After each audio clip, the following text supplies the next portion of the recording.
मामी धनवंतराय नमः। Hello guys, are welcome you. So guys, आज जो हम डिस्कस करेंगे वो हम करेंगे ऑर्गेनोफॉस्फेट, जो हमारी पॉइजनिंग है उसको डिस्कस करेंगे।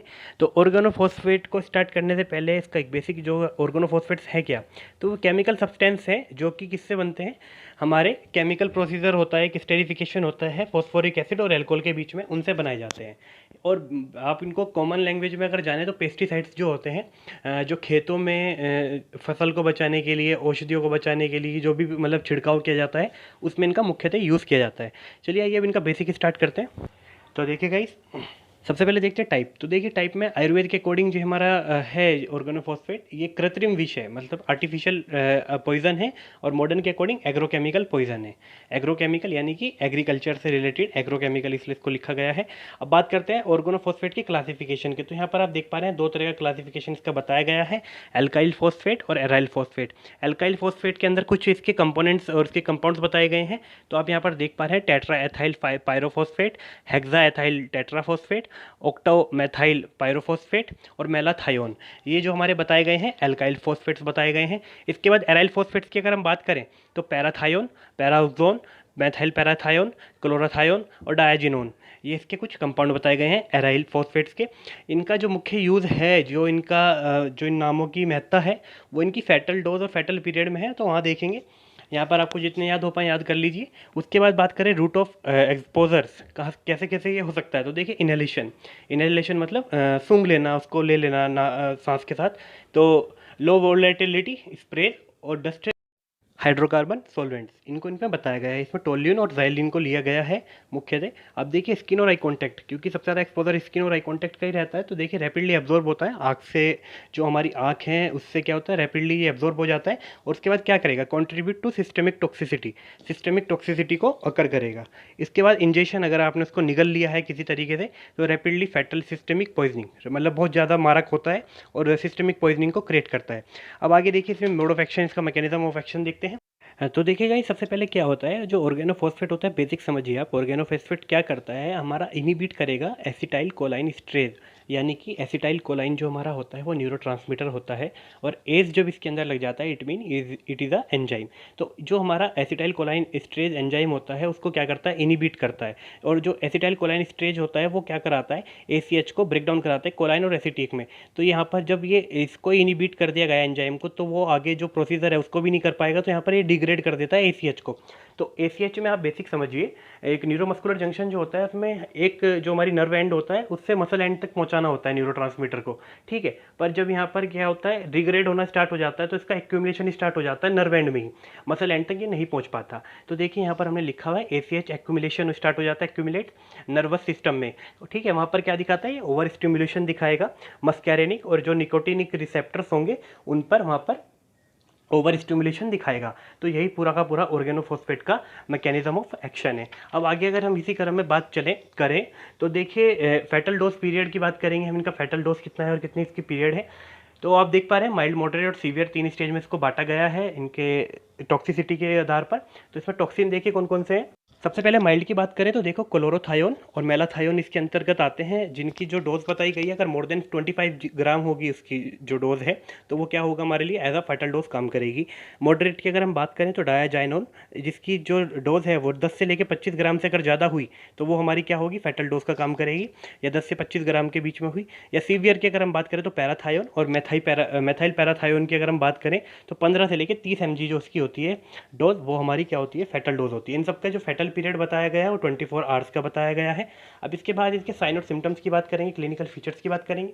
तो देखिए इसमें 3 बताए गए हैं, मस्कैरिनिक इफेक्ट, निकोटिनिक इफेक्ट और CNS इफेक्ट। तो सबसे पहले हम मस्कैरिनिक इफेक्ट की बात करेंगे। तो मस्कैरिनिक इफेक्ट में देखिए स्लज आपको याद करना है और डंबल्स आपको याद करना है।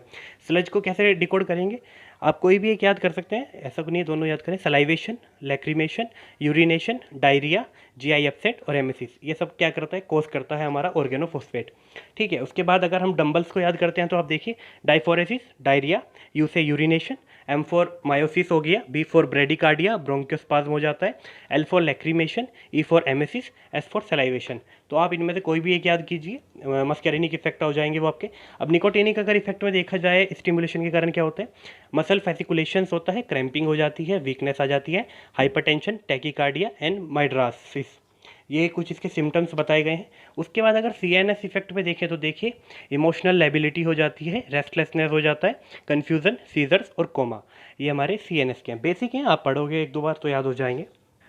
अब आगे देखिए इसी क्रम में हम बात करें तो मैनेजमेंट की बात करेंगे। तो मैनेजमेंट में दो तरह का मैनेजमेंट है, प्री हॉस्पिटल और हॉस्पिटल। अगर आप हॉस्पिटल से पहले मैनेजमेंट करना चाहते हैं तो क्या करेंगे, तो आपको वॉश रिपीटेडली, आपको रिपीट जो है बार बार वॉश करना है, उसको बार बार वॉश करना है, किससे, साबुन से और पानी से।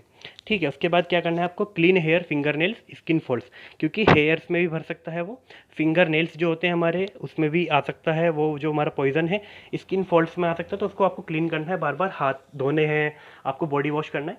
Irritated eyes with normal water, अगर आइज में इरिटेशन है तो उसको आप नॉर्मल वाटर के साथ धो सकते हैं, सलाइन के साथ 15 मिनट तक आपको उसको धोना है। ये आपका प्री हॉस्पिटल मैनेजमेंट है, हॉस्पिटल में पहुंचने से पहले। अगर आप हॉस्पिटल पहुंच जाते हैं तो वहाँ पे डॉक्टर क्या करेगा, सबसे पहले रिससिटेशन यानी ABC, एयरवे, ब्रीथिंग और सर्कुलेशन को प्रॉपर करेगा।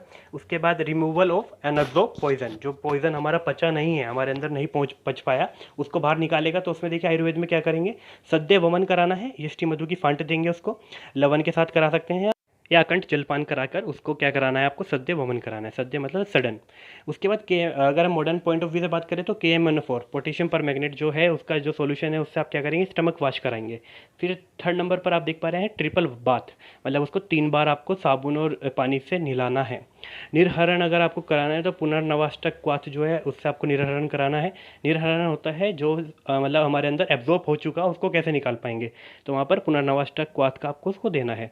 अब इसमें एंटीडोट की बात करें तो मैकेनिकली देखिए एक्टिवेट चारकोल दिया जाता है मैकेनिकली में, और स्पेसिफिक अगर इसकी एंटीडोट की बात करें, प्रेलिडोक्साइम होता है इसमें, 2 पैम इसको कहा जाता है बेसिकली, इसको आपको देना है सोडियम कार्बोनेट के सॉल्यूशन के साथ बताया गया है इसको बेसिकली। ठीक है, इसका वो अलग मैकेनिज्म है। अब इसके बाद हम देखते हैं इसका, हमने सारा का सारा इसका बेसिक पढ़ा जो भी है, अब हम इसका जो है पोस्टमार्टम अपीयरेंस को देखेंगे।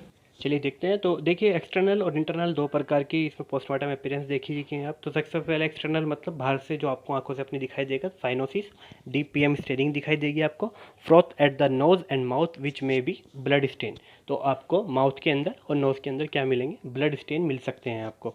ठीक है, कैरोसिन लाइक स्मेल आपको मिलेगी उस बॉडी में से, कैरोसाइन जो हमारा मिट्टी का तेल जिसको सामान्य भाषा में कहते हैं उसके समान क्या आएगी उसमें से, स्मेल आएगी आपको। अब इंटरनल अगर बात करें तो स्टमक और इंटेस्टाइन का कंजेशन आपको मिलेगा, कैरोसिन लाइक स्मेल मैंने बताई है, पेट के अंदर से भी अगर आप उसको डाइसेक्ट करते हैं, आप उसको ऑटोप्सी की करेंगे तो आपको कैरोसिन लाइक स्मेल वहाँ पर दिखेगी। पिटेचियल हेमोरेजिक स्पॉट्स आपको मिलते हैं बॉडी के ऊपर। ठीक है, gross congestion of oedema lungs में मिलेगा आपको, blood stain in respiratory tract. ठीक है, आपको जो रेस्पिरेटरी ट्रैक्ट है उसके अंदर ब्लड स्टेन आपको मिल सकते हैं। अब मेडिको लीगल केस की अगर हम बात करें तो देखिए इसमें एक्सीडेंटल बताया गया है, इसको मोस्ट कॉमन है। तो मैन्युफैक्चरर्स जो लेबर्स होती हैं, पैकर्स होते हैं, मतलब जहाँ पे ये बन रहा है ऑर्गेनोफॉस्फेट, वहाँ पर जो काम करने वाले लेबर है उनके साथ मोस्टली हो सकता है एक्सीडेंटली।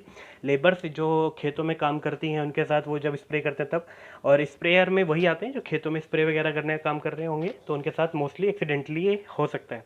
सुसाइडल की अगर बात करें तो वो कॉमन होता है, सुसाइडल में बहुत ज़्यादा कॉमन है क्योंकि सस्ता होता है। उसके बाद अगर होमिसाइडल की बात करें, सुसाइडल इसलिए भी है क्योंकि इजीली अवेलेबल है। उसके बाद होमिसाइडल बहुत रेयर होता है, खुद से नहीं लेता कोई भी, क्योंकि क्या होता है डिटेक्टेबल स्मेल होती है इसकी, डिटेक्टेबल स्मेल के कारण इसको खुद नहीं ले पाता। सो इस प्रकार हमारी ऑर्गेनोफॉस्फेट जो पॉइजनिंग है उसका एक क्विक रिव्यू मैंने आपको दिया। हमारी ऑर्गेनोफॉस्फेट पॉइजनिंग जो है कवर होती है। इसमें आगे बस ऑर्गेनोफॉस्फेट क्लोरीन एक कंपाउंड और है, वो भी देखेंगे अगली वीडियो में। सो आप लोगों को अगर नोट्स चाहिए तो आप मेंशन कर सकते हैं कमेंट सेक्शन में। So thank you guys for watching the video, please like share and support to the channel. आपकी अगर कोई भी क्वेरी मैं फिर कह रहा हूँ आप मेंशन करिए कमेंट सेक्शन में, या हमारे इंस्टा पेज को एक्सेस करिए API आयुर्वेंगे। Thank you.